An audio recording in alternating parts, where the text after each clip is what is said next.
for the bantamweight NFC Georgia State title. Defending champion Malcom Wellmaker taking on Earl Mckinney. Let's get to it and go to our announcer, Jeff Hobbs.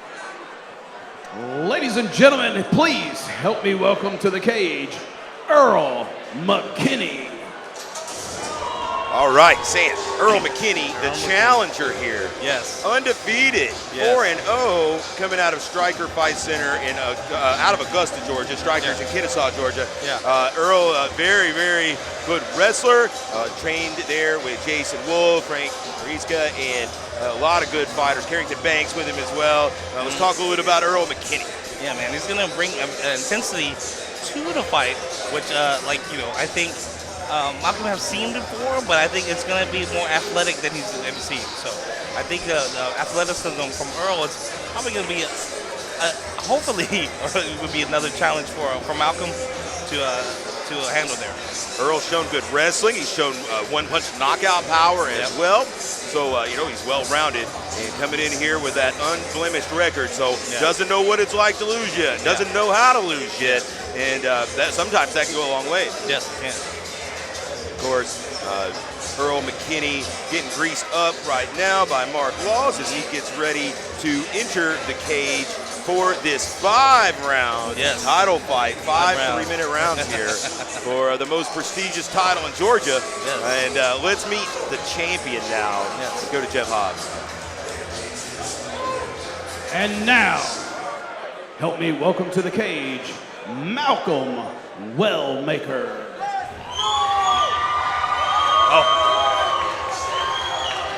Malcom Wellmaker, 8-1.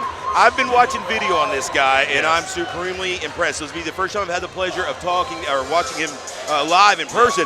You, on the other hand, very familiar with Wellmaker. I am familiar. I mean, you see to the right there, he's holding the conflict title there. I mean, this guy can throw some bombs. He will catch you with some hooks or uppercuts and set you up. Very athletic as well. Like I was talking about, there will definitely be a challenge for him with Earl. But this guy is fearless with his strikes, especially out of there. I think there's Tempo Karate in Augusta, Georgia. So they are very equipped and ready to go. Very excited to see this. This guy packs lunches. Let's look at the tail of the tape. Take us through it. Both the same height. Malcom a little bit older there. You got Earl out of the Strike Fight Center, like you said, and then we got Malcom out of the Tempo Karate. But look at the record difference. Malcom has a little bit more experience, but he did take a delay before taking that fight in November for a couple years. So this is his second fight after a few years ago, but Earl definitely had that unblemished record. It's the Battle of Augusta here. Yes, it is, yeah. And I'm here for it. Of course, three championships there for Malcom Wellmaker, as you mentioned, for Conflict, as well as Impact Promotions down in Florida, and here at the NFC, of course, which he'll be defending that title here. And he's already said, regardless, this will be his last amateur fight before he turns pro. Yes. And we talked about that too in this fight in November. I was like, hey, so how is it going to look if you win this title and then you defend it? Are you looking at chances going pro? And he's like, definitely. He's ready for the next step. I've seen it on video, and in my opinion, he's already at that professional level right now. Y'all are about to see what this guy's about. And to me, he looks a lot taller than 5'9". Yeah. Just saying. Just saying. Let's go on to our announcer, Jeff Hobbs. Let's meet these guys. Let's get this party started. Ladies and gentlemen of Macon, Georgia, this next bout of the evening is sponsored by El Sombreros. It's in the bantamweight division, scheduled for 5 3-minute rounds, and it is for your NFC Georgia State Championship. Your first fighter, fighting out of the blue corner. He weighed in at 136.6 pounds. He has a perfect record of 4 wins with no losses. He represents Stryker Fight Center out of Augusta, Georgia. Ladies and gentlemen, let's hear it for Earl Mckinney.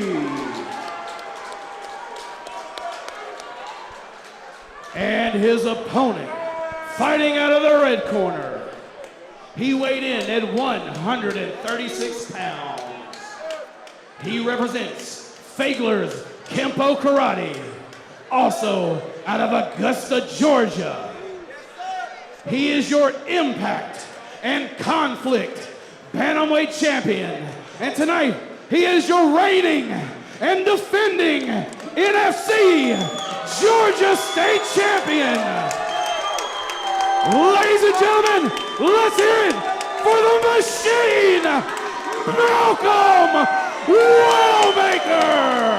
This place just got loud, Sam. Yes. I'm stoked. Look at the, it's nothing but calmness from both these guys. These guys Yes. are both as cool, calm, and collected as you would expect from amateurs especially. Yes.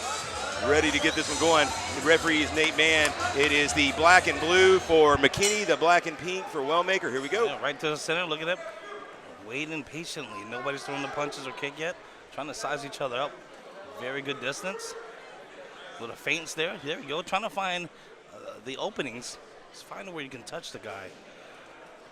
One thing that I saw a lot in video of Wellmaker is he makes great use of a huge uppercut. Yes. That will put you to sleep.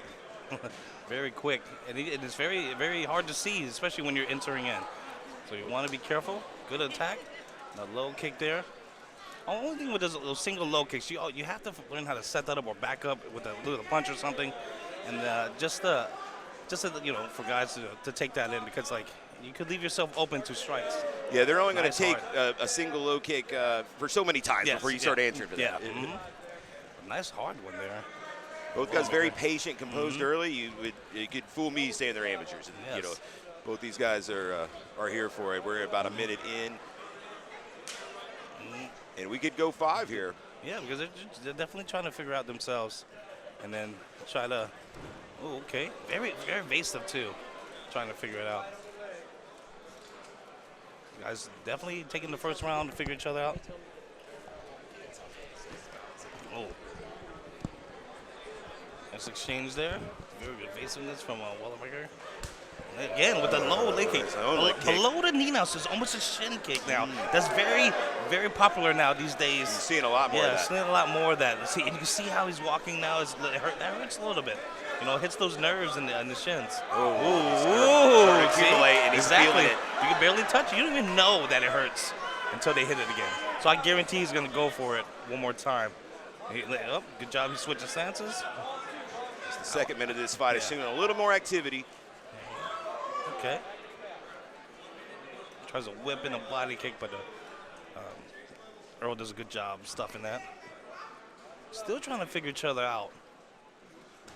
Again, yeah, see, there you go. Now he's heightened to it. Nice jab. Yeah, he sets it up. Under a minute to go now in this first round. A little bit of a feeling out process, but Wellmaker is starting to open up a little more towards the end of the round. Yeah, these bantamweights move so fast. Like, they'll attack and you see the defense coming. Hits the takedown. Nice timing from McKinney, but immediately Wellmaker up. Yes. Trying to put the pressure in the cage. Both these guys have got the wrestling chops. Yeah, very comfortable here, both guys. And then what Wellmaker is trying to do, he's trying to control him with his head and to see if he can put a little pressure there. But Earl is doing a good job having his leg on him to keep some distance. Oh, he throws a knee, nice. Down to the final few seconds of this round. All right. And, man, it Tried to throw a head kick off the break. It's okay. A feeling out round of Yes. sorts. Neither guy went for too much, Yeah. but they got to be patient here. They're both kind of seeing what their opponents got for them. Don't want to overcommit this early in the fight. Yes. Well, we got 4 more rounds to go. Yeah, and that shows like the experience, and from both gentlemen, like going in and taking your time and feeling it out. That's what most pros usually do. And it's hard to score that one, like you see the damage, saw the takedown, but you saw him get right back up after it in the cage. You can see the replay here. See, Wellmaker is trying to find the distance, and both using feints, and then boom with the body kick. Earl catches it, able to get the takedown, but right away Wellmaker gets the underhook, able to stand right up, puts him in the cage. To me, I think the story of that round was the beginning to the establishment of those kicks, as that to me showed the most effect. Yes, especially the calf kick, as they call it. It's very, very.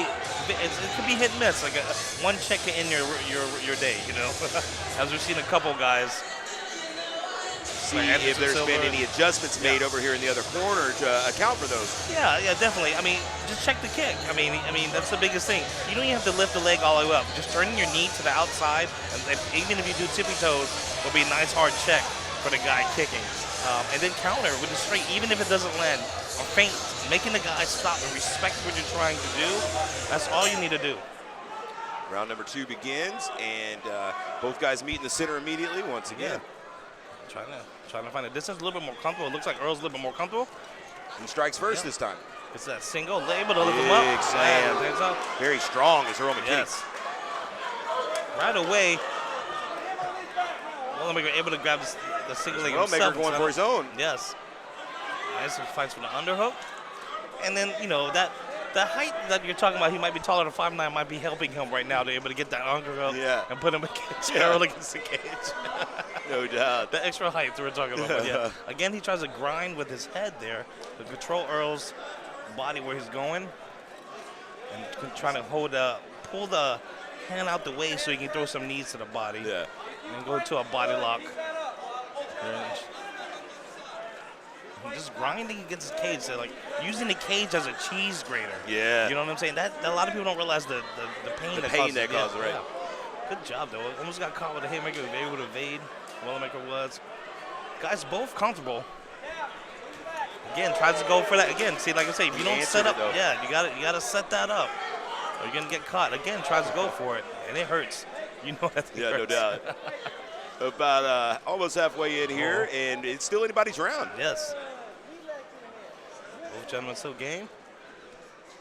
And I bet you anything, Wellmaker's probably gonna throw that leg kick, and then to set up his right hand. Yeah. For something. Oof. Again. Yes.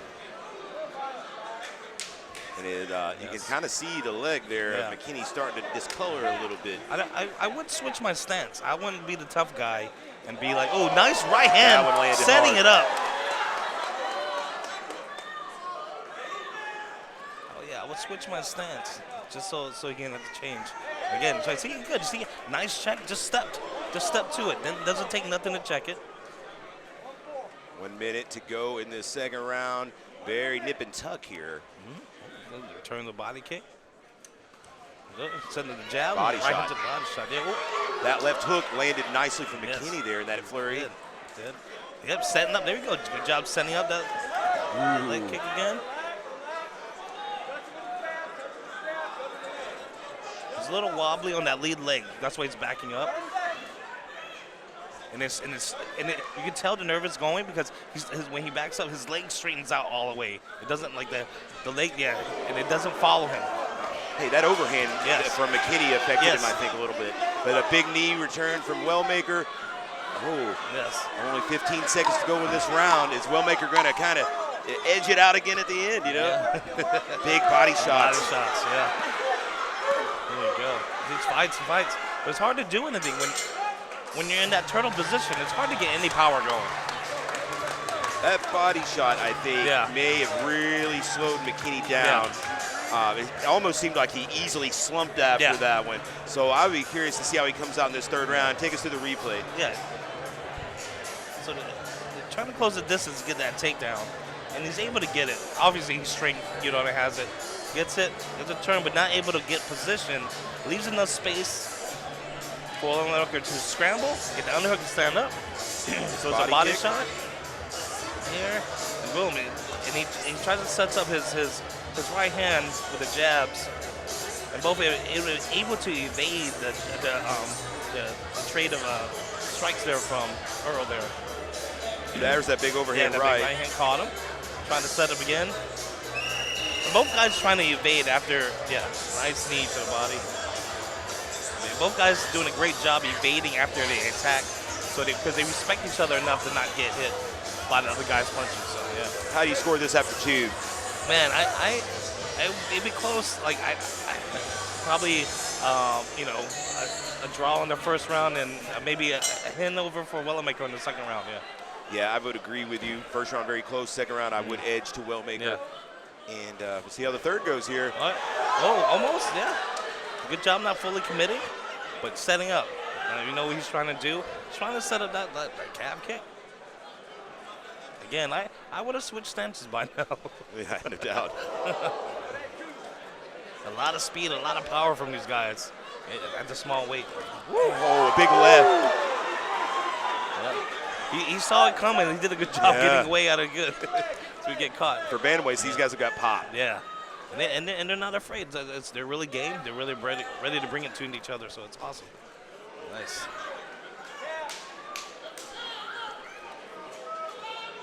There you go. Nice left hook, followed by the uppercut. I haven't seen that uppercut so much tonight as we have in the past. And I think what it is, it's Earl is definitely trying to come straight forward and landing those punches. So it's hard for him to attack. And plus, Wellmaker is more on the attack this time around than I've seen him, instead of being more on the counter. Nice question mark kick. Yeah. 1 minute in here in the third. Oh, great job. Oh, may give up his back. Yeah. And he does. And now, probably the most dominant position we've seen of the whole fight. Yep. Trying to like surf the body there a little bit. Yeah. Trying to find his position, filling it out. Both gentlemen are trying to figure out what the other guy's going to do. We've seen some of the most brutal body poundings we've of all time tonight. He's able to get mount here. Of course, he's going to like give his back up. Maybe he can like continue to soften him up. Got to work for that choke. You have to imagine. Yeah, he's going to turn back in. Maybe not. Earl, all you got to do is keep try to transition. Back and forth. Now to survive. Back to the back again. Can't tell from here if that's under there, Sam. Is it? I cannot tell. I can't tell from that side. Well, he's got there. I don't know if he's got it in or not. Still very hard to tell. Yeah. It is under there. Oh, yeah, it's for under sure. There, nice and Let's see. With 53 seconds to go, and he's it's out. Done. He's out. Wow. Good job. Incredible fight. Incredible win from Malcom Wellmaker. It was absolutely incredible for Malcom Wellmaker. Malcom Wellmaker over Earl Mckinney. Very valiant effort from Earl Mckinney, but in that one scramble, Wellmaker was able to achieve the most dominant position anybody had all fight, and he took advantage of it. What the mistake he did there, instead of like giving his back, he should have like tried to break Wellmaker's posture, as we saw Brendan earlier fight in an amateur, just to keep that distance and stay alive. Yeah. But sometimes you panic and give your back up too soon, and then you have guys that are experienced enough to finish it. And those chokes will sneak up on you. Plenty of times in the gym, just practicing, I went to sleep. Good naps. No shame here. Well, so first off, let's get the replay. Yeah, so the guys are still sizing each other up. Nice head kick here. And nice question mark here. And he tries to close the distance. And then we see the finish here, of course. But this time, it's probably in so far we didn't see that it's the guy went to sleep. Yeah, it was just an angle we couldn't see there, but absolutely. Obviously, we see what happens there. Good job by the ref by stopping him. Yeah, and I was gonna say, hey, no shame here for McKinney. He just fought against, in my opinion, probably one of the top bantamweight prospects in the nation. No shame there. I'd say Wellmaker's gonna go pro. We'll find out here in just a moment. Let's go to Jeff Hobbs for the decision. Ladies and gentlemen, your referee stops this bout at 2 minutes and 14 seconds of the third round. Your winner, by way of rear naked choke, and still NFC Georgia State Champion, the Machine, Malcom Wellmaker.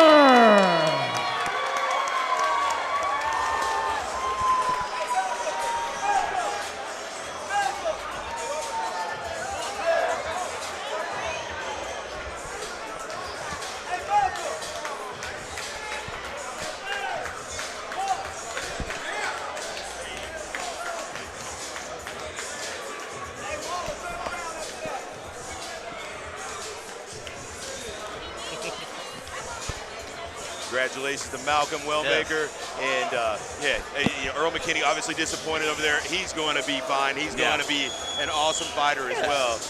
But again, as an amateur, this is not over. This is the highest point you get as an amateur, especially at 4-0. And he's going to gain so much experience from this. Especially if he's going to go back and watch film. And Wellmaker's strapped up. Yeah, he has a little bit too much bling there. He's got more 3 bouts, for sure. Definitely the #1 in the Georgia bantamweight. And then, like you said, probably #1 in the nation, too. Let's hear from him now.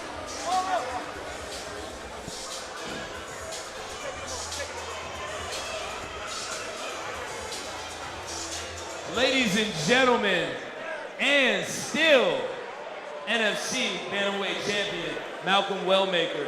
Malcom, that was a professional performance that you just put on right there. Could you walk us through the fight?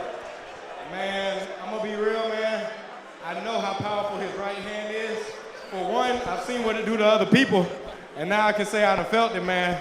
So the respect I had for it was from the utmost in the very beginning, and that's where the calf kicks came in. The calf kick started working, started opening up my hands. Between the second and third, I knew he was tired. The spirit was breaking. I couldn't slow down. He tried to wrestle with me. I wrestled him, ended up on top, and I put it on him, man. Absolutely. Again, a professional performance. You're 9-1 as an amateur. You said and have been very vocal about this being your final amateur performance. What can we expect from Malcom Wellmaker as a professional? Man, look, y'all can expect me and my team, the same ones that built me from zero, no experience, making it all the way to the big show and being just as entertaining as we are now, man. I love y'all. The walkout. I don't know if y'all saw the walkout. You walked out, you had all your belts, and you had your son there. What does it mean not only to represent your team, your family, and these wonderful fans out here? Come here. Yeah. Hey, it's tears in my boy's eyes. Where my girl at? Baby, come here. Hey, if you know what a life of a fighter is like, you know it's hectic. And with these two putting up with me, man, I wouldn't be doing what I'm doing in here if it weren't for these people behind the scenes, man. This is everything, man. I love them. Malcom Wellmaker, final thoughts. What do you want to leave this crowd here at Rush MMA with? Bro, I just want to say, bro, 5 years ago, I had zero experience, bro. I had a beer belly and dreads. I kid you not. And with just a little bit of hard work and the right people around me, man, I turned into what y'all looking at now, and that's just not in the cage, that's out the cage, man. You can do anything that you work hard for. It'll come to fruition, I promise. Ladies and gentlemen, y'all make some noise for the champion, Malcom Wellmaker. Congrats again to Malcom Wellmaker as he gets ready to make that pro turn after going 9-1 9-1. as an amateur, stellar amateur career. And we're going to be back with